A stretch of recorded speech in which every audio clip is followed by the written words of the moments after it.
Grind down to clean metal, keeping the depth and width uniform. With the rod angled a little more, slow the travel speed and build up welds slightly wider than the groove and above flush with the surface. The goal is to melt and fuse the bottom edges of the pieces being joined to the backup bar. Prepare the bevels with slightly less of an angle and a feathered edge. Grind off the mill scale on the backup bar. Only a narrow strip is going to get tied in, and you don't want surface impurities taking the heat. Fit the backup bar tight with around 1/4 inch gap. Either tack up on the backside, staggering the tacks, or in the bevel. When you tack in the bevel, grind the starts and stops thin. In the flat position, hold the rod nearly straight up and down, angled slightly back towards the weld. Keep the arc on the leading edge of the puddle. With a slight side-to-side movement, pay attention to the arc gap. You want to see the edges of the molten pool tying into the sides of the bevel to avoid crowning the bead.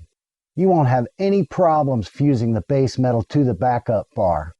You do want to keep the weld bead flat without undercutting along the edges. Keep the rod fairly perpendicular to the metal, angled up slightly.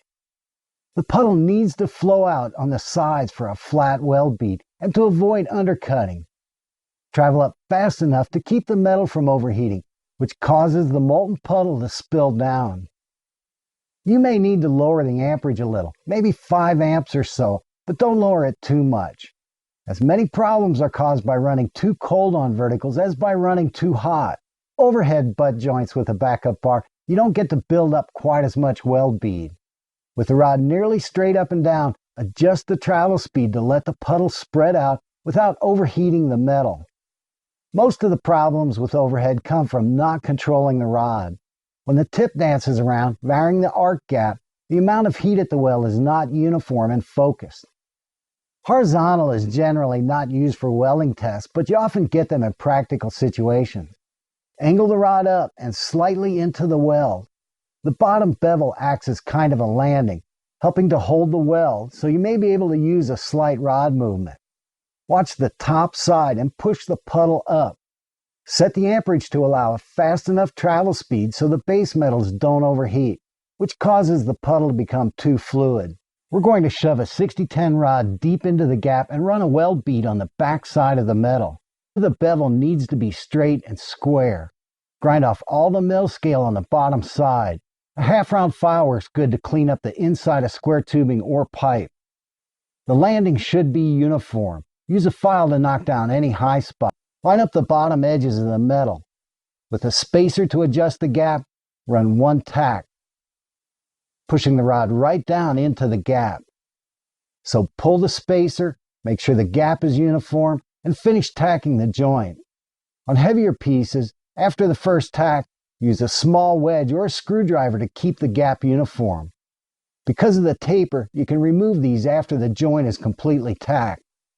On square tubing, tack opposite corners. For pipe, opposite sides. Make sure the gap is uniform, straightening when necessary, then put in 2 more. Grind the edges of the starts and stops thin. Hold the rod perpendicular to the metal. Scratch start right on the tack. Push the rod down into the puddle and start moving. The filler metal will squirt out the back until you hit the thinned out edge of the tack, and it can poke through. Then move as fast as you can keep the gap filling in. If you're not getting all the way through, you will see filler metal squirting out behind the rod, back up in the bevel. Most of the light and sparks will be on the back side, and you're building weld on the back of the metal. If you do open a hole, stop right away, pulling the rod back over the bead. Restart right at the edge and keep going. When you finish the weld, grind the edges thin on both sides of the hole and fill it in.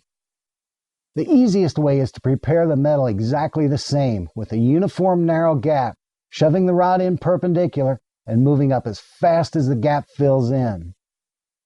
Some welders like to thin out the landing a little more, and with a step motion, rip a small keyhole, then fill it in, rip a hole, and fill it in, always keeping the rod deep in the gap. Other welders like to leave a little thicker landing and wider gap, here again using a step motion, laying metal in and making sure it's fusing on the bottom corners. The backside bead should be above flush, with the entire bottom edges of the bevels melted and fused. Any missed spots are called insufficient penetration. If the travel speed was too slow, the bead stacks up on the backside, causing excessive penetration. On the front side, because the rod was jammed right down against the metal, the bead will crown and undercut along both sides. Grind this out to avoid trapping slag. With 60-10, try stepping in the hot pass, not gouging quite as deep on the backstroke. Use a faster travel speed so you don't burn through, and watch the sides to avoid undercutting. You can also hot pass with a 332/70/18. Hold the rod fairly perpendicular. Carry the heat on the sides, moving across the center relatively quick. Don't try to build up a lot of weld, and make sure the sides of the puddle flow out so the top of the weld stays flat. On heavier metal, when more filler is required, remove all the slag between passes with a chipping hammer and wire brush. This comes with experience, but plan the weld. When several filler passes are required, overlap the edges of the previous beads if possible. The last filler pass should be slightly below flush. Try to leave the top corners of the bevel. With a slight side-to-side movement, pay attention to the arc gap. Don't jam the rod into the sides of the bevel. Keep the rod fairly perpendicular and the puddle flowing out to avoid crowning the bead. Angle the rod and slow down to build up a crown weld bead. Use the edge of the bevel as a guide to keep the sides of the weld straight. The finished weld should be as thick as the metal, so if you've penetrated deep, the cap only needs to be slightly wider than the bevel and above flush with the surface of the metal.